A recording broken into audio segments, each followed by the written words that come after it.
So the next person we're going to be talking to is a doyen in the social sector. His name is Professor Vijay Raghavan, and he is a professor at TIS, and he is also the person who runs the Center of Criminology and Justice at TIS. TIS is Tata Institute of Social Sciences, which is a premier organization in social sciences in India, and he also heads Prayas, which is a TIS field action project. So he's also been a great mentor to a lot of young people, and he has initiated a couple of really powerful field action projects under TIS, and he's also working in the domain of criminal justice. He's also known for his huge contribution in reforms, in prison reforms, and he's been training the police, the prison, the judicial officers at the state and the national level, and issues like gender and human rights and prisoners' rights and correctional laws and anti-trafficking and a whole lot of other issues. So he's pretty much all over the place, and Prayas, his organization, is actually working across 3 districts in India, and it has empowered about 42,000 women who have been suffering from abuse. Professor Raghavan, it's a pleasure to have you with us today on World Homeless Day, and thank you for coming. You've been associated with TIS for several decades, with the Tata Institute of Social Sciences for several decades, and you've also mentored many important field action programs over there. Can you tell us a little bit more about them, sir? Because many of these programs, I believe, have become programs of national relevance as well. Can you tell us a little bit more about your programs that you have initiated, which you have mentored, and which have grown under you? Okay. First of all, thank you, Kireet, for inviting me for this discussion. If I were to quickly go back to my own journey, of my association with TISS. I started off as a student of TIS, doing my master's in social work in criminology and correctional administration way back in 1987-89.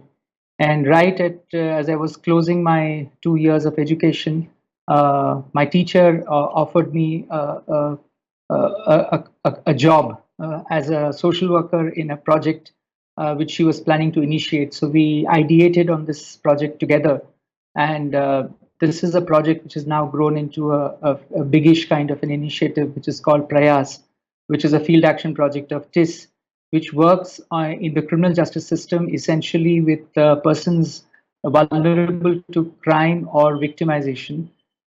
We work in prisons, women's institutions for rescued women and the destitute shelter homes, as well as with children in conflict with law.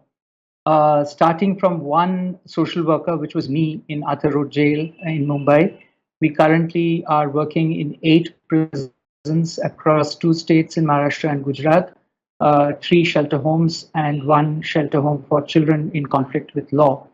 Over the years, we have reached out to more than 42,000 individuals and their families with a range of socio-legal and rehabilitative services. So Prayas has really been a kind of a journey through which I have grown as an individual, both personally and professionally. The team currently has 55 plus people working across 6 districts in these 2 states that I mentioned. And it has been a journey where we have tried to establish the need for social workers in the criminal justice system. And that's the purpose and the reason because of which we continue to work in this field. There are 2 other field action projects with which I have had some association. One, of course, is Koshish, which works on the issue of homelessness and beggary and destitution. I've been associated with work of Koshish right from its inception when Tariq started the work. And similarly, there's another field action project which is called TANDA, which is an acronym for Towards Advocacy, Networking and Developmental Action, which works with nomadic and denotified tribes, again started by another alumnus of TIS called Mayank Sinha way back in 2011. So these are you can say, the 3 field action projects with which I have been associated. We also did a fellowship program in a few years back where we promoted our own students who were graduates of TIS, either in social work or in law, to give them a 2 to 3 year fellowship to start work anywhere in the country uh, around themes related to criminal justice. And that was a very successful program which ran for almost 4 to 5 years, but then finally had to wind down because of absence of funding opportunities, through which a lot of young people who were graduates of the institute were able to go and work in a very wide geography and canvas on themes related to issues of vulnerable populations and marginalized groups who come in contact with the criminal justice system. So this can be like a brief introduction to my association with field action projects. I think fabulous. You're making a great difference. I believe you're working a lot with young people as well. Contrary to the belief that the young people are actually irresponsible and they are not self-focused and self-driven, you seem to be having a contrarian view of it. Yes. What is your experience been engaging with young people in this domain? Yeah. Yeah. So my journey with young people started when I was myself quite young. I was about 22 or something like that when I started my work in Prayas. And I was placed in the Arthur Road jail in the young offenders barrack, which is, youth who are in the age group of 18 to 21. And that's my journey of my own intervention in the field of social work. So right from that time, I had this affinity of working with young people. My entire body of work in the offender population has been with youth offenders over all these years. My PhD was on entry of youth in organized crime and exit from organized crime. So somehow I've always liked working with young people. And then my journey in TIS, when I became a full-time, faculty at TIS in 2005, December, and that's when Tariq was also studying in TISS in his final year. That's when, again, my second innings of working with young people started.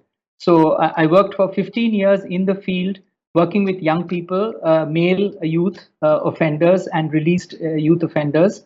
And then my second innings as a teacher at TIS, again working with young people. I think, contrary to what you're saying, young people have great energy. They have a lot to contribute. They can actually change the canvas and the shape of this country if they are given the right kind of encouragement and guidance, and that we don't treat them as people who don't know things. They are, in fact, their experiences can be converted into something very substantive. And all these projects that I did talk to you about are exactly an example of this very point that I'm trying to make. If you look at the kind of impact that the work of Koshish has been able to make, or the work of Tanda that has been able to make, or other fellows who worked in the Criminal Justice Fellowship Project, it's really been an example of what young people can achieve. And I think your role is to just give them a little bit of push, be a little patient with them and hear them out and help them sort out some of their confusions. They have the answers. They need somebody who could listen to them and talk to them. Mm. That's been my experience.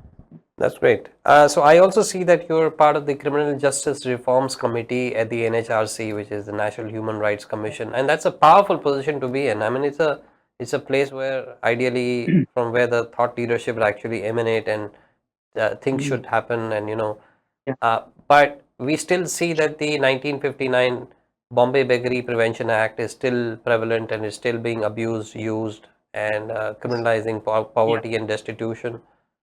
Wasn't that matter taken up at the NHRC at any given point, and why is it not being taken? I'm sure people like you are sitting over there and obviously trying to address the issue. So where are things stuck right now, and why is it that we are still seeing the homeless people being ostracized and being incarcerated for just being poor and being on the street? See, law and policy change takes a long time, and that's been my learning over the years. This committee that you're talking about, the Criminal Justice Reforms Committee, which has been constituted as a subgroup within the NHRC, has only been constituted last year, and we've only had so far one meeting where it was more of an introductory meeting to discuss what is the scope and canvas, and that particular meeting was focusing more on community policing and police reforms. I'm sorry to interrupt you, Professor Raghavan, but up till now, you mean to say that there has been no committee per se addressing criminal justice reforms at all? There have From been an number of there have yeah, been number of committees, starting from the National Police Commission, which was 1979, the Mullah Committee, which was on prison reforms in 1983.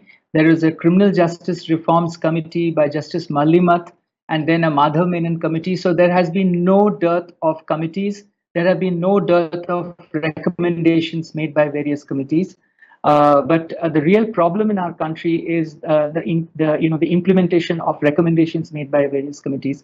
I see it as a lack of political will to enter into this area and do something substantive. Large numbers of our people who get processed by the criminal justice system come from the poorest sections of society. They constitute, also the marginalized sections like Dalits, tribals, and minority communities, and therefore they probably don't have a voice in the political system. And that is one of the main reasons why you find that these kind of reforms have taken so many years. So there is no dearth of ideas.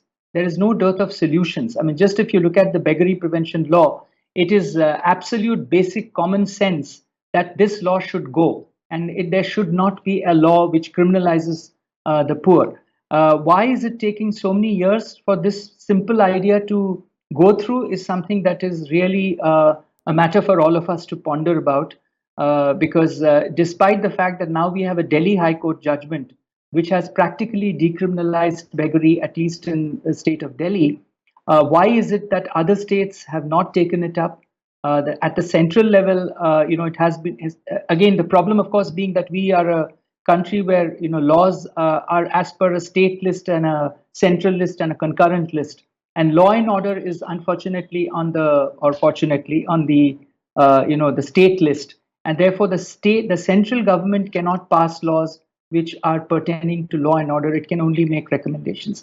So this is a fight that has to be taken to the states, and you have to work at it state by state, and that requires a huge body of people coming together and working on this issue, which is unfortunately not the case. You don't have too many people working on the kind of issues that some of our projects in TISS have been working on. so day in day out, you hear reports and read the newspaper, and you see so many homeless people dying during the winters due to the bitter cold. Yeah. And then you Yeah. hear about the homeless people dying due to heat waves during the summer. And Yeah. the NHRC is just looking through it. You mean to say there's no action? I mean, you may form the committees and you may do whatever you want to, but what really shouldn't the government be pulled up for this? And if the government is not willing to take responsibility in this, can the civil society take forward the impetus and take the initiative and actually do something about it? That's one. And or the general public at large, we can raise the awareness of the homeless issues and Very let true. them take the initiative and let them do something about it. What do you think is the solution here? So, firstly, it's not as if the NHRC has not done anything about it. Unfortunately, the NHRC's powers are also pretty much curtailed as per the Human Protection of Human Rights Act. Their recommendations cannot be binding on any government. They can only make recommendations. It's up to the government to accept those recommendations. So the NHRC has made several recommendations on various issues relating to criminal justice from time to time. But unless and until something captures the imagination of our society and our public, I don't think change is going to come about in these areas that we are discussing right now. When you talk about homeless people dying on the streets, either because of cold or because of the heat waves, it does get some bites only during those months, and then the moment that period of crisis gets over, we've all forgotten about it. Ultimately, unless we are able to realize the fact that these are people who are not part of a vote bank, let's say, and therefore they don't really matter at the end of the day. And therefore, the point that you are making, that civil society organizations really have to come together and take up these issues and with the government as well as create public opinion, I don't think we're going to have any long-lasting change. And whatever little change has come, it has been because of the work that civil society organizations are doing. The Supreme Court decision to set up shelter homes, night shelters for homeless people is one example of that.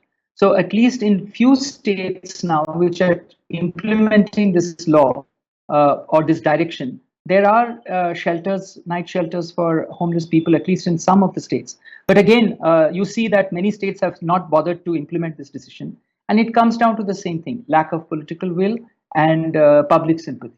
You think by the fact that these NGOs that are working in this space, if they collectively speak to the government in one voice and raise a single set of demands, right, and they go collectively, they kind of join forces and become one cohesive unit, and they Yeah. ask the government for certain stops or certain, they demand the government to take action in a certain area.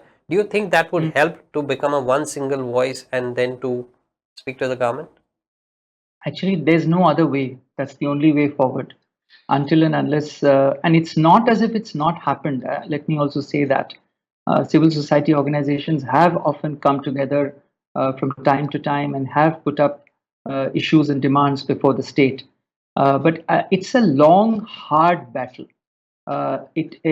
Everybody is also caught up in their day-to-day work, which is very important and significant work that they are all doing. But to also continuously come together and lobby for change at the policy level requires a lot of effort.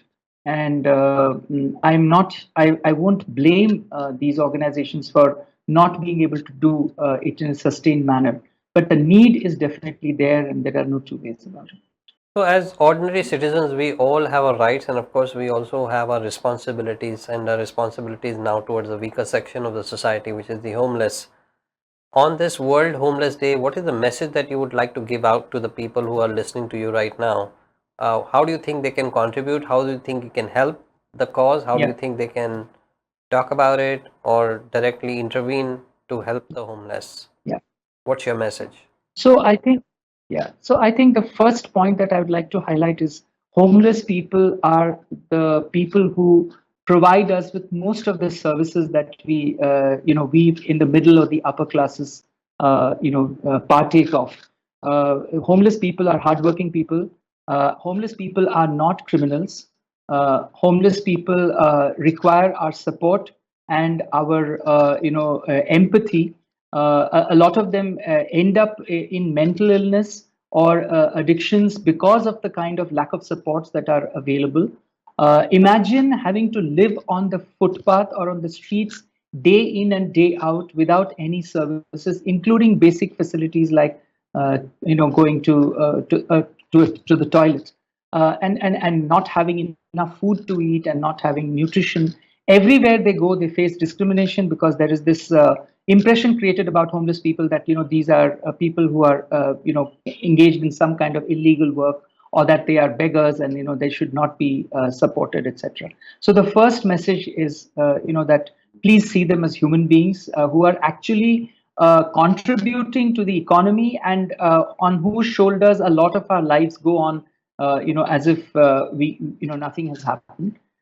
Secondly, I think we need to also, try and create an environment where support is made available for them in terms of needs, in terms of shelter, in terms of clothing, in terms of medical care, in terms of mental health interventions, and in terms of some kind of social security and safety net. Why can't every citizen of this country have a situation where they are not falling below a particular level? Why is it that you see people on the streets dying in a state where there are maggots all over their bodies? We've come across these kind of situations. What kind of a society do we live in, which allows this to happen? I think that is the biggest message that anybody could give who has had any experience of working with homeless people. I think it's a very poor reflection of the entire society. If there's somebody dying on the road and, like you said, Yes. bodies with maggots, and it's Yeah. extremely horrifying, whatever is happening. And Yeah. I think all of us need to act, and all of us need to talk about the issues in hand, and all of us need to empower the homeless and see how we can, help the Yeah. situation in a manner that is conducive and that is empowering for everybody. Yeah. Professor Raghavan, it was a pleasure speaking to you, and it's more power to you. I think you're doing some fabulous work, and I think you've been a great mentor to some amazing organizations as well. So I wish you all the best in your future endeavors, and I hope that there are many more people who get inspired by your story and by your efforts that you have put in this domain, and helping the homeless and women which are abused. And wish you all the best. Thank you so Thank you. much for allowing me to ramble. My pleasure. Thank you.